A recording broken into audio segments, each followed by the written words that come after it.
We gather here in memory, in gratitude, remembering a man whose name became synonymous with courage, conviction, and a fierce love for his people, Luther Akisawa Wenge, regional member for Morobe Province. This is not only a story of a political life. It is the story of a son of Papua New Guinea, a leader who moved between the Chamber of Parliament and the singing circle with the same open heart, a man who held his people's hopes as if they were his own. Luther's journey began in the everyday villages and townships of our nation, where the values that shape us all are learned: honesty, obligation, and a deep, unspoken duty to family and community. He was a student of life long before a student of books. Still, he did pursue formal education with a determination that marked everything he would later do: the disciplined study of ideas, the learning of law, governance, and the responsibilities that come with public service. His education was both local and expansive, rooted in the soil of Morobe and reaching into the institutions that shape our country's future. From those classrooms he moved into work that never left him idle. Luther's career was a steady ascent from community leader to a national voice. In the towns and villages of Morobe, people saw in him a man who listened.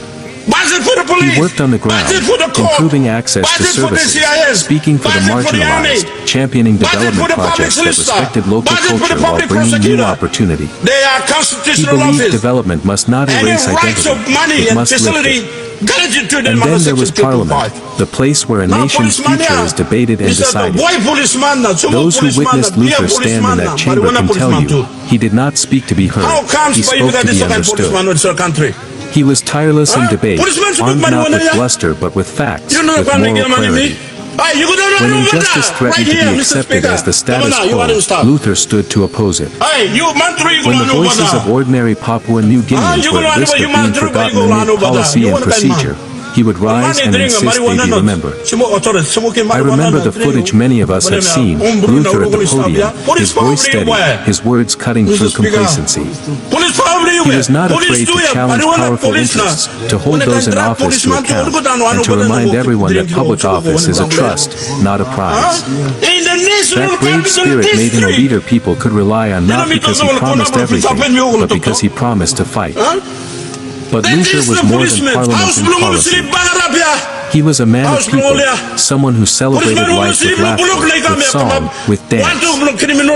There is a video that captures him in another light entirely, microphone in hand, sharing a stage with the K-Dumen in a live performance.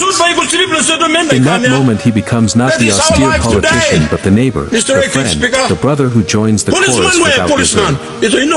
He sang not for applause, but because music is the language of connection, and he wanted to connect. It was proof, to anyone watching, that his heart was with his people in every way, in their grief and in their joy. That duality, the fierce legislator and the joyful singer, defines his humanity. Leaders who can do both are rare. Luther taught us that courage is not only the ability to speak truth in a place of power, it is also the willingness to laugh and sing beside the people we represent. It is to show up in every national moment, solemn or celebratory, as one of us. When we reflect on his character, the words that come to mind are simple, brave, compassionate, principled. Brave in confrontation of wrongs, compassionate in the face of human need, principled in his refusal to let expediency eclipse integrity. People would come to him with problems: farmers whose roads were washed away, families without basic services, young people searching for opportunity, and he would listen, then act. His bravery was practical as well as moral. It was the bravery of a man who would fight for a school to be built, a clinic to be staffed, a road to be repaired, knowing these small acts change lives in ways grand speeches cannot. And his love for Papua New Guinea, for Morobe Province, for laugh, was not abstract. It was visible in the hours he spent visiting remote communities, in the times he stood at community meetings until the last voice had been heard, in the way he carried the people's stories with him into the halls of decision-making.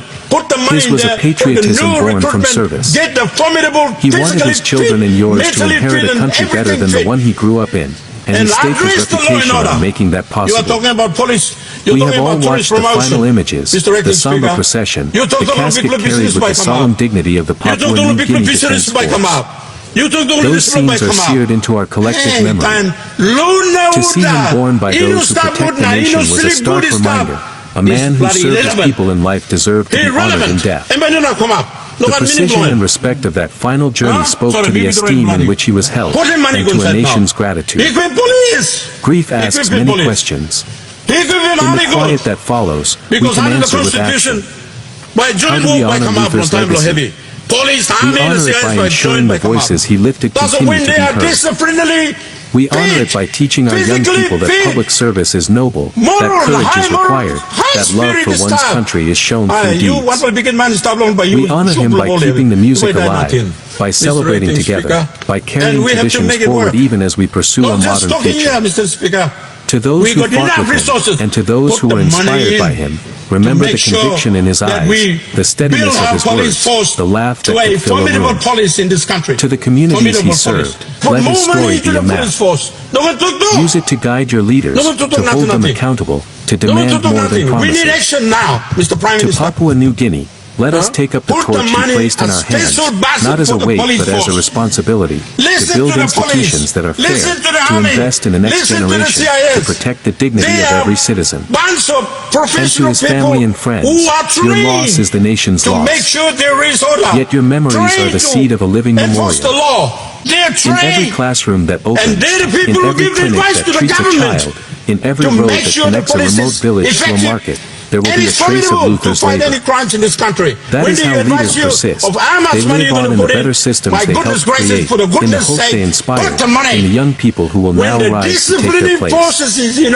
Luther Akisawa Wenge came to us as a son of Morobe, and he leaves us as a gift to our nation, a reminder that integrity matters, that courage can change policy, and that a life of service is the most meaningful life of all.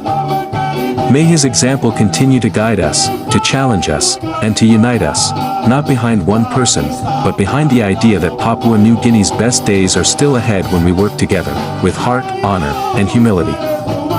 In memory, in gratitude, in action.